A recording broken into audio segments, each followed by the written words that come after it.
let's get back on our sing track here and bring out our first guest. We have Philippa Hughes and Jennifer Tress. Let's bring them out. Let's bring them out. Great show.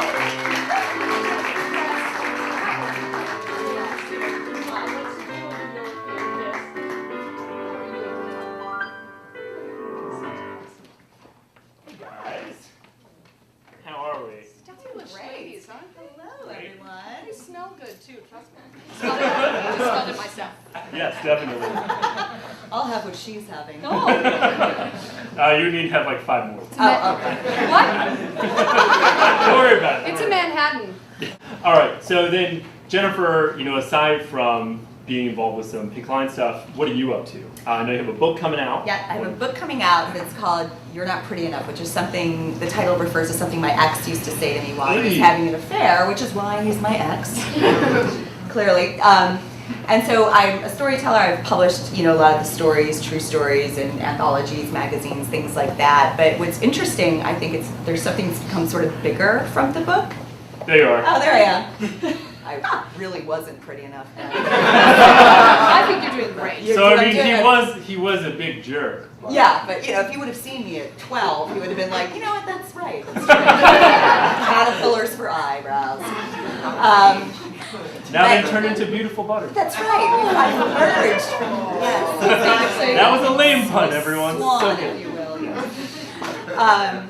But something bigger has come from it, and so I have a website that's the same name, and I just did it to sort of promote the book to the publishing industry. But what came out of it, I have these web stats that I can read who's Googling me, and a lot of people started finding me because they were Googling, will I ever be pretty enough? Am I pretty enough? How to be pretty when you're not? And it used to really bother me.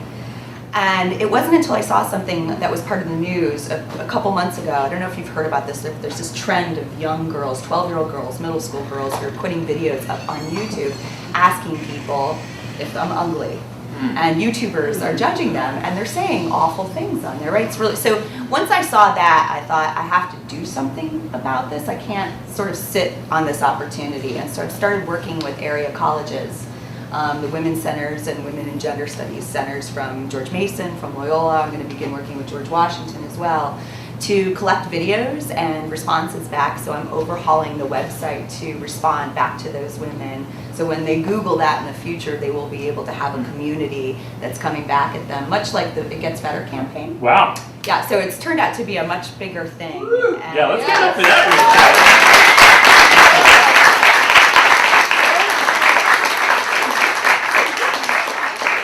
That's great. Yeah. Well, that's really great. Now, let's talk a little bit more about some of the stories that are in the book itself. Yes. Now, I know when we had talked before, you told me about a particular idol of yours. I had a major crush on John Bon Jovi when I was a young wee child. And It's coming. Don't worry. Yeah, I was obsessed with him. And when I was like 15, 16 is when he came out with the Slippery When Wet tour. So that's when he had like the big hair. Like that's when I loved him. Like I saw him first on MTV. What was that? Shot Through the Heart, right? Yeah. And You're to Blame, right? I saw that and I was like, oh, Mama's in. And turns out, like this radio station out of Cleveland, Ohio, which is near where I'm from, started coming out. Yeah, right. Cleveland, give it up, sure. Well, they started broadcasting out of this very small town that I grew up in called Newberry, which is in Geauga County, and I met the DJ there, and he sort of liked teenage girls who had big boobs, and so it like got me tickets to and backstage passes, and I met him before I even turned 17. I got backstage and met John Bon Jovi, and I had practiced it. Like I knew like 8 weeks ahead of time that I was going to meet him, and for like 8 weeks I practiced. Here was what I was going to say to him. Like if he was a dick, I was going to be like, your fans are who made you, and like, who are you? And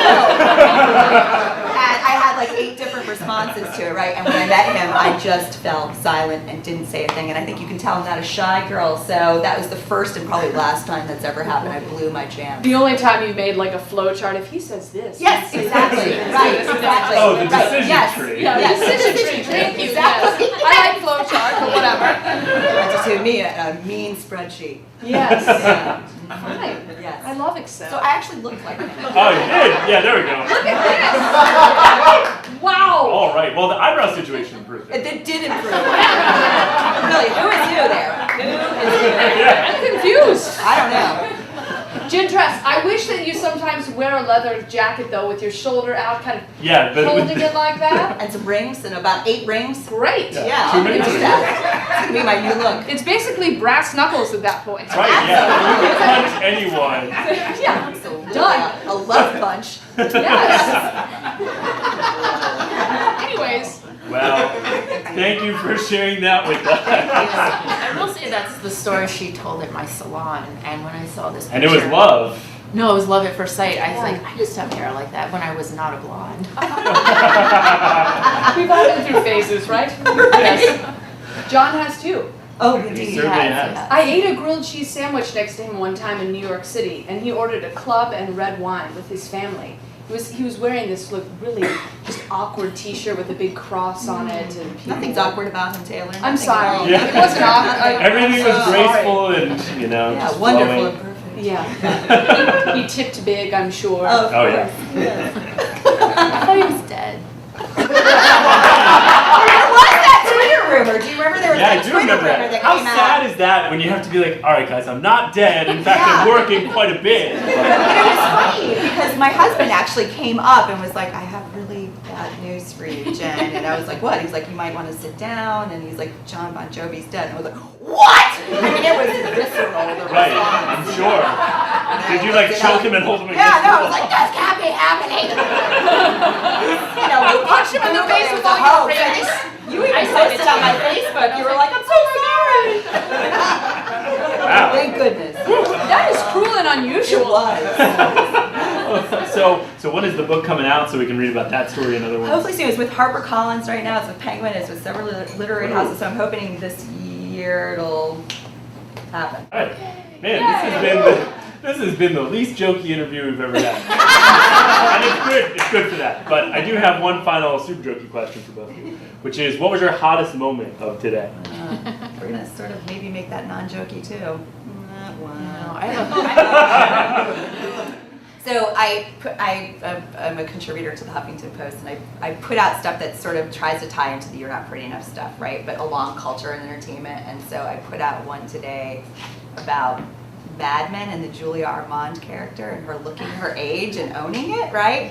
And within an hour, it got like 140 retweets. Nice. That was my hot moment. All right. Wow. All right, guys, thank you so much for being on. Smile. Thank you.